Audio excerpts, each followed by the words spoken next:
Hey you guys, welcome back to my channel. My name is TV, and please don't forget to like, comment, and subscribe to the channel. So we're gonna go ahead and get right into the video. Today's video, as you can see by the title, is gonna be a little different. I'm doing a story time having my son at 26 weeks. So let's go ahead and get right into the video. So I first found out I was pregnant in June of 2020. I think the year 2020 was a roller coaster for everyone, but me being pregnant was crazy. No, I'm just playing. But I found out in June of 2020, actually the day after Father's Day, coincidentally.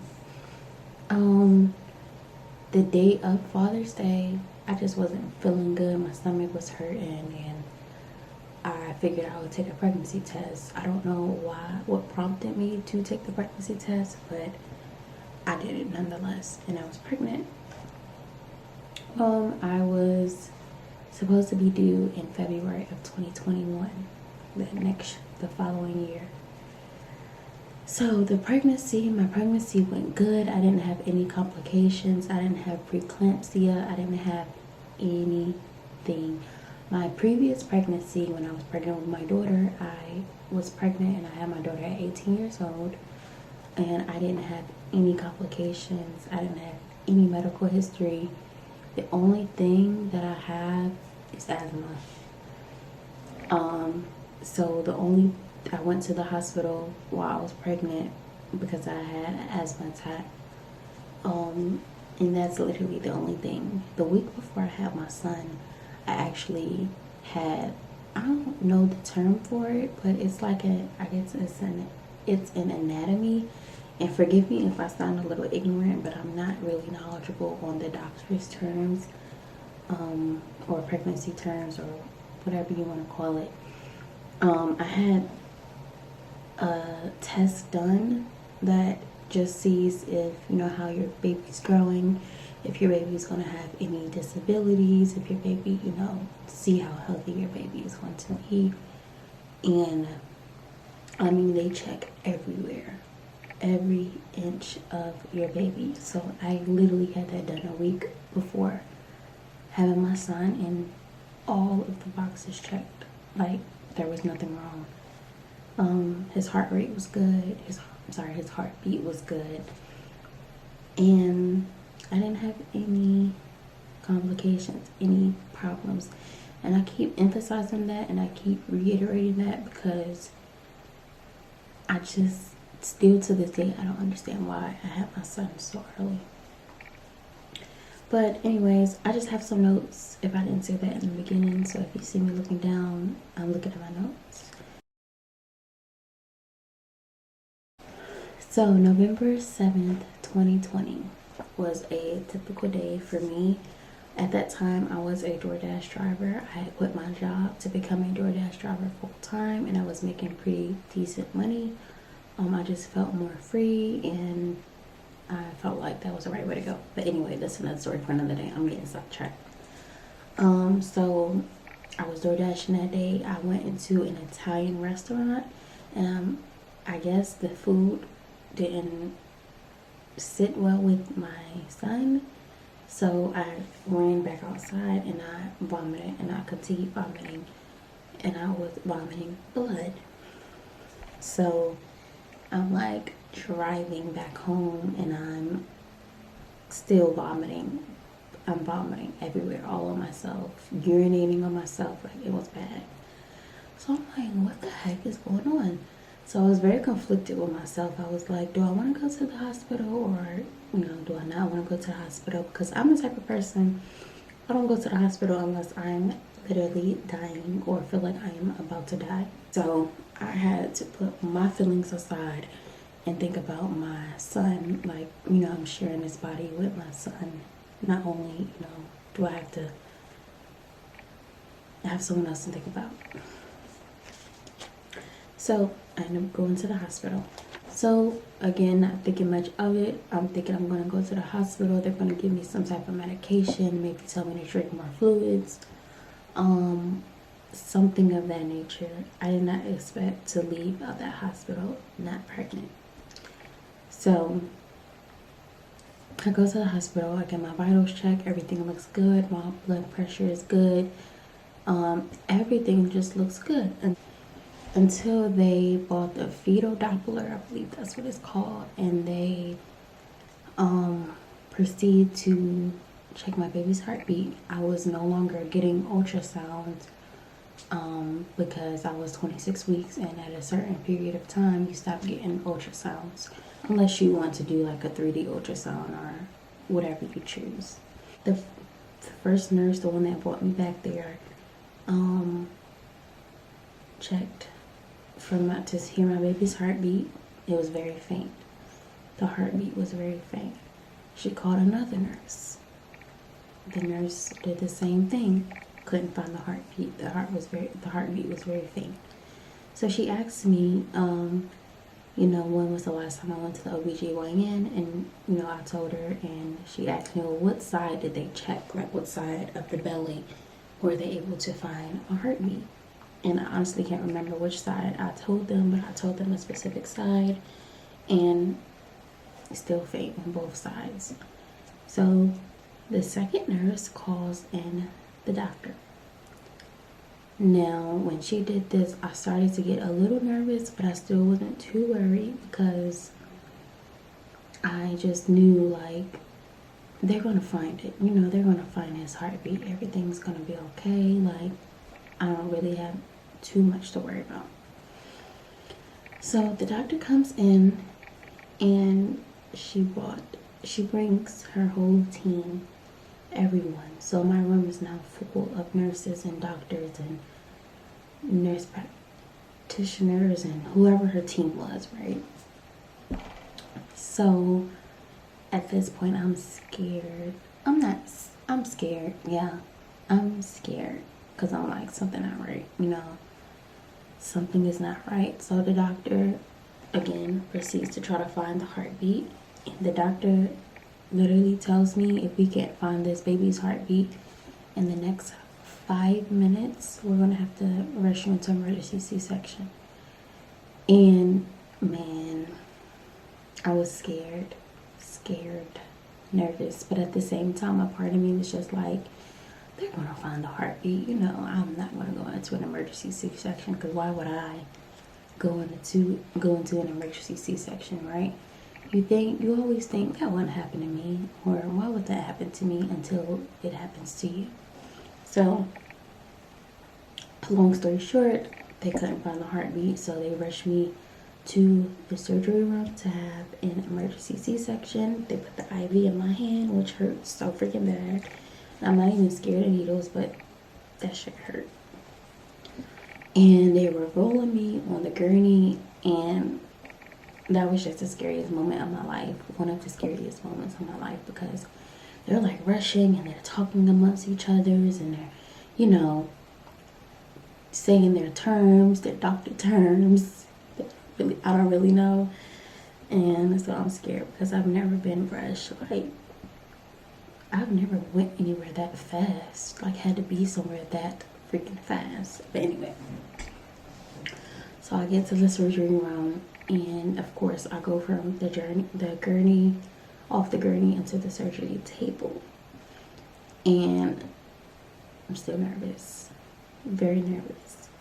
So the doctor or whomever tells me to take off my underwear, and when he says that, I don't know, that was very triggering, because I like lost it. Like, I really was just like, oh, we really about to do this. Like, there's no turning back, because I've never had surgery before. I've never been under the knife. So I didn't know. I was hoping to wake up. So I just begged the doctor, and I prayed, and I asked the doctor to please allow me to wake up. Please do not let me die. Please do not let my baby die, no matter what happens. And he promised me that he would not let anything happen to us. And I was so nervous and scared, because I'm like, I know how y'all be doing black women. I know, I've heard the stories. I've seen it on social media. I know. and he put like the mask that had the anesthesia in it on my face. And I think he told me to count to 5 or count to 10. And I don't even think I made it past 3, and I was knocked out cold. And like, I play so much because I'm the type of person, like, I was trying to fight the medicine. Like, I was trying not to go to sleep, and the medicine overpowered me.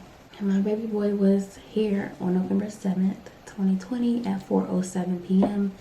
He was 2 pounds and 1.2 ounces, and he was 13 inches long. And this was put on, show you, that was put on his crib or whatever. And I'm gonna keep this forever. And I didn't even have a name for him. Literally his name was my last name. Boy, my last name, which is Vaughn. Boy Vaughn. Or Baby Vaughn. That's how fast he came. I had a name in mind, but I wasn't 100% sure if I wanted to actually name him that. So I was, again, conflicted. But they were pressuring me in the hospital. Like, we need a name. We need a name. So, but he came so fast, I couldn't think of a name. But anyway. So, this, and I'll show y'all pictures, was on his head. This was on his eyes. And y'all, I had a pamper, the teeniest, tiniest pamper you've ever seen. I had a pamper that I used to always carry in my purse. I checked all of my old purses, and I can't find the pamper. So I guess when I cleaned my purse out, I must have threw it away, which pissed me off because I wanted to keep that for the rest of his life, the rest of our lives. And then as he got bigger, he upgraded. This is what he started out with. He was so small. And then here's his hat. And I'm gonna keep for the rest of our lives. I could pass it to his kids and say, this is how small your daddy was. If he ever decides to have kids. I went to go see him that night, really late. I keep forgetting why, but something happened where it kept getting pushed on me seeing him. I can't even remember, honestly. But yeah, I saw him for the first time around like 9-10 o'clock at night, so hours had went by.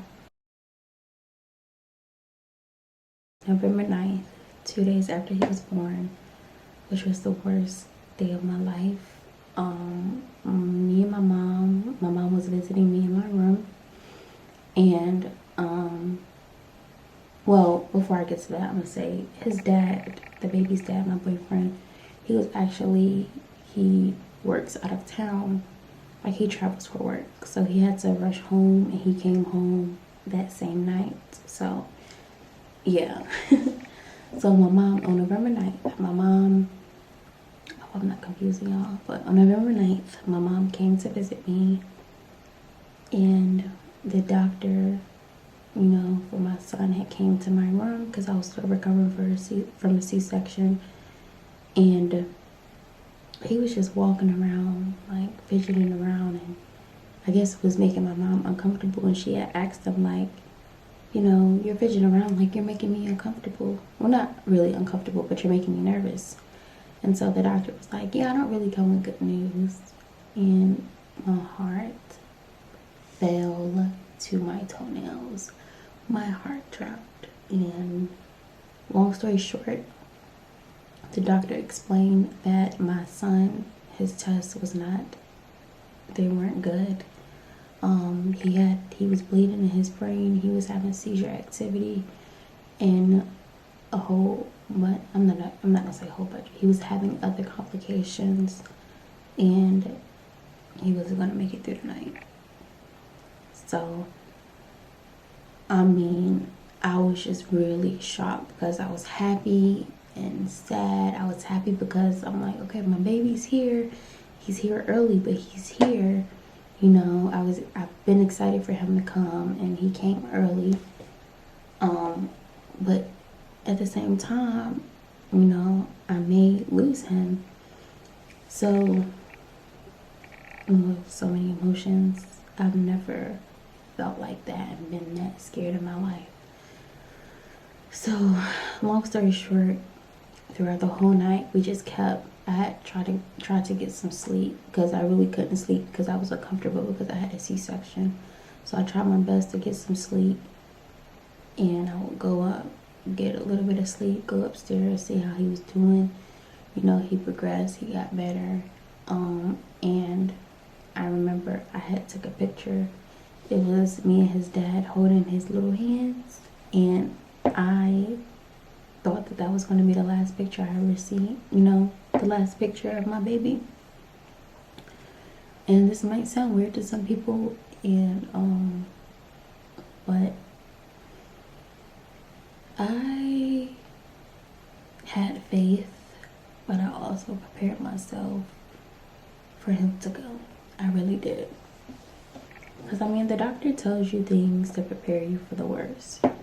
They don't want to tell you something too late, or, you know, they just want to prepare you. So that's all that he was doing, which I understood. But I prepared myself for me to lose my son. So, but he made it. He's here. He's here by the grace of God.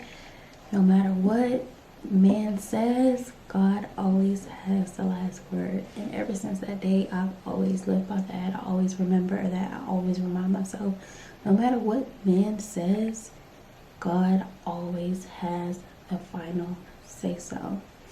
So, November 9th, he made it through the night, y'all. The next day, he was good. He was growing, gaining weight. I mean, it would fluctuate. He would gain weight, then he would lose it, then he would gain it again, then he would lose it. November 15th is the day, which is my daughter's birthday, which is actually today, the day that I'm recording this video. So 2 years ago, on this day, my son was transferred to another hospital, which is now that I'm, you know, experienced it. The hospital is amazing, top 10, phenomenal, top notch, chef's kiss, amazing.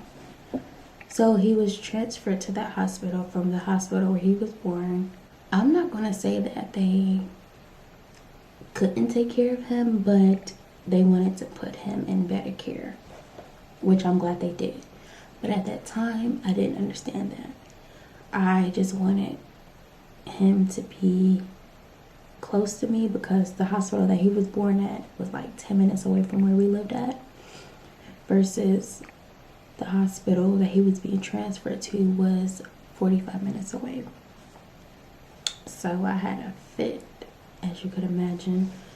I just wanted him to be close to me. But when we first got to that hospital, well, November 15th, he was transferred. First, he was going to be transferred by helicopter, but it was serious, but it wasn't serious to the point where he needed to be transferred, you know, by helicopter. So he was transferred by ambulance, and we followed the ambulance behind. And I signed paperwork that stated that if anything was to happen to the baby during transport, that it was not, you know, it wasn't on the hospital, which scared me so much. But okay, so we get to the hospital where he's transferred at, and luckily I had a caseworker at the hospital, and we were able to stay at the Ronald McDonald's house, which was 5 minutes away from where he was transferred to in the same city, 5 minutes away. So we stayed there for about a week or two. And side note, that's actually the Ronald McDonald house. That's actually where I had the idea to start my true crime channel. I don't know where it came from. It literally just came in my head and was like, start a true crime channel on YouTube. So I literally started doing research at the Ronald McDonald House. When I got back home, I started my channel.